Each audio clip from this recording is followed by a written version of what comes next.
Okay, well, welcome to Nourie's Bike Academy. If you're new to this page, thank you for following. And I'm dedicating this page to Flatland BMX, specifically old school, and wanting to do more how-tos on um, BMX tricks that I feel are relatively basic and easy to learn. Because I know Flatland is a real, like, it's definitely a challenging sport to get into. So I'm hoping to give riders an opportunity to learn some basic tricks relatively quickly and easily, and then build on their tricks from there. So today I was going to do a swivel and then a razzmatazz. So I thought I'd do the swivel because this is a fun trick and it's relatively easy. And then the razzmatazz, so that as you get more advanced, you can then take it to the next level, which is like a 360 variable on the back peg. And so I got the mic now. I just bought this cool little mic. Thank you, Fred Gates, for giving the idea. And I'm just going to talk you through it as I'm riding and tell you things that I remember experiencing that were challenging, that I overcame by doing this adjustment or that adjustment, and kind of just feel it out as I go. Because a lot of this is just practice, as anything is. And doing it enough times to where you really feel comfortable and build the confidence, and then maybe you get stuck in a rut and I could hopefully run into some of those things that I could offer assistance. And if you want to message me about any specifics, feel free, and I'm hoping to help out. Okay, so here we go. So swivel. First thing I do is I just ride around relatively slow, and I go just my right foot on the back peg, left foot off, and I just spin around on the front peg. And then I drop the bike and I make sure the bike is away from me. If it's too close, it's gonna fall over. So I'm just barely leaning it forward.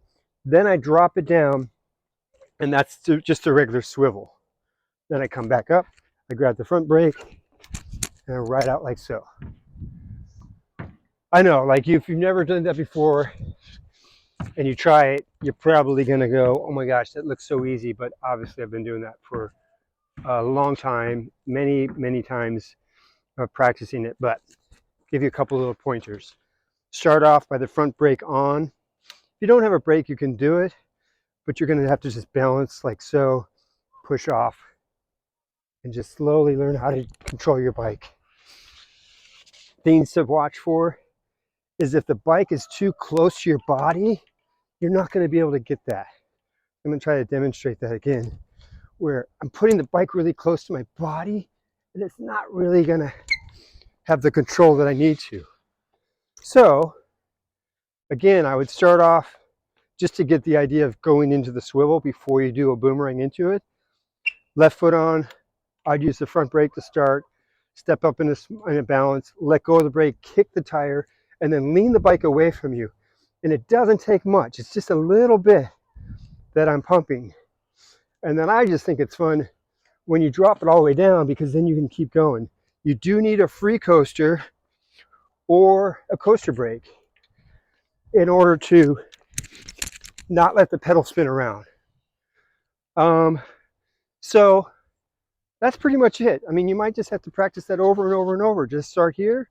And I tell people when I'm working with riders, sorry, I think I cut my head off part of that. Okay, so when I'm working with riders, oftentimes what I would say is just do the trick repeatedly over and over and over and over. Don't spend a lot of time like riding into it and riding around just to get it down. You're better off just starting from here and just going 1, okay, you fell, and then 2, you fell, and then 3, as opposed to riding around, getting into it, stopping, getting into the balance, and then doing that. It just takes a lot more time when we will work on riding in and riding out, because you always want to execute the full trick. But when you're trying to break down a certain part of the trick that's a little challenging, which I feel like the challenging part of this trick is going from the front peg and laying the bike down and getting this balance of leaning the bike and pumping the bars. So see how I like pump the bars and lean the bike. If it goes too far like that, you lose it. I didn't do that intentionally, but that's what will happen. If the bike comes up too close to you, you can't really save it very easily. So I always suggest keeping the bike pretty far away from you. Your arms are pretty straight. Your bar's only pumping a little bit, maybe 3 to 4 inches of pumping. And the key is to lean it down. So after you do that and you get that really comfortable and you can go into the swivel and you're swiveling around, to drop it down, it's not much of an effort other than just commit to it. Like just let it drop down and try to keep your balance the best you can. And then to get up, I grab the brakes to ride out. Again, you don't need the brakes, but for me, I've always ridden brakes and it's a little easier to execute it. Okay, can't think of really anything else. If you haven't done boomerangs yet, into it, I just think that's a good way of getting into it, just boomerang around. And the easiest way I feel is to do that, what I was saying, this left foot off and just kick it around. I tap the brake and I land with my left foot on the left peg and just continue to swivel around and go right to the back peg. So again, if you're working on that part of the trick, just do that over and over and over and over. Instead of trying to ride in, ride out each time, just go right from the back peg, kick it around, I tap the brake, and then, oh, look, I actually missed the peg.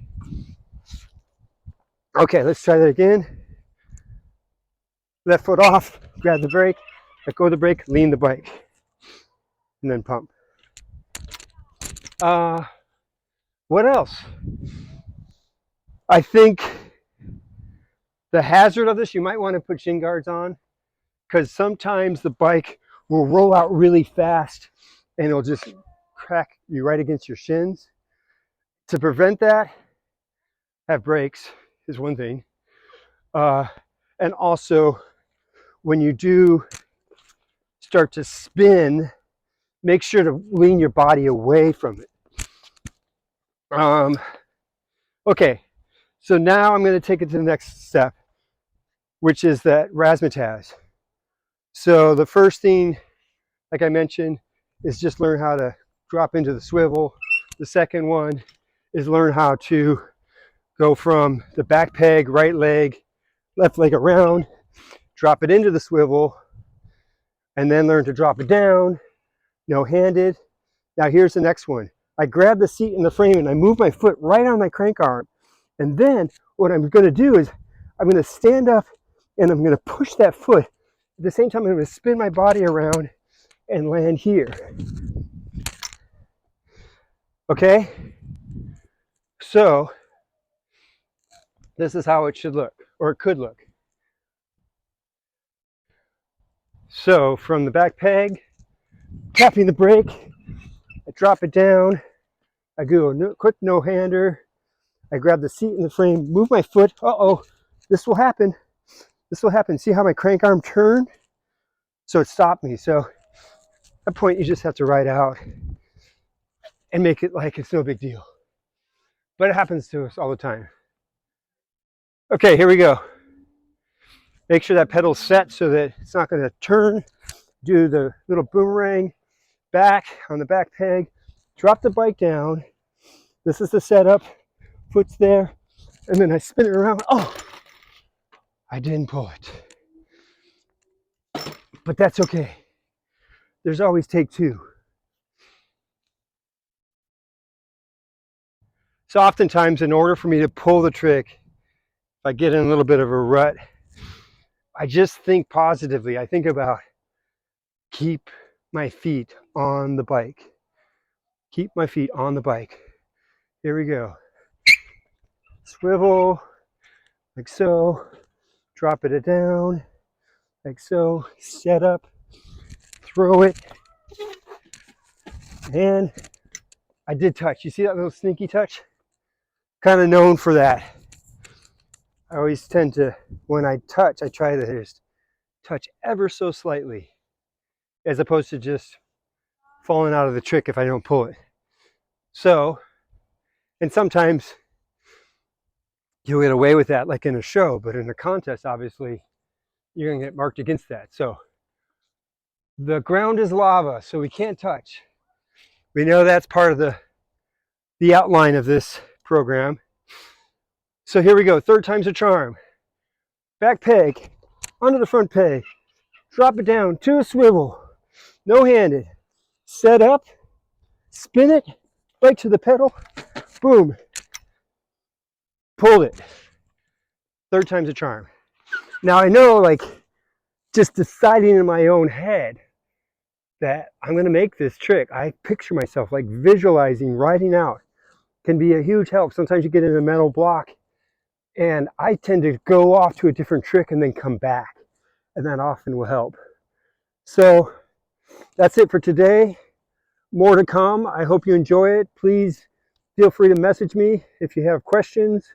I'll be doing more of these in addition to different classes and camps. I'm going to do camps even all over the country. I've got some connections that I'm building, that I'm leading up to different camps with people that are also interested in getting more kids on bikes. So thanks for watching, and please feel free to reach out if you have any questions.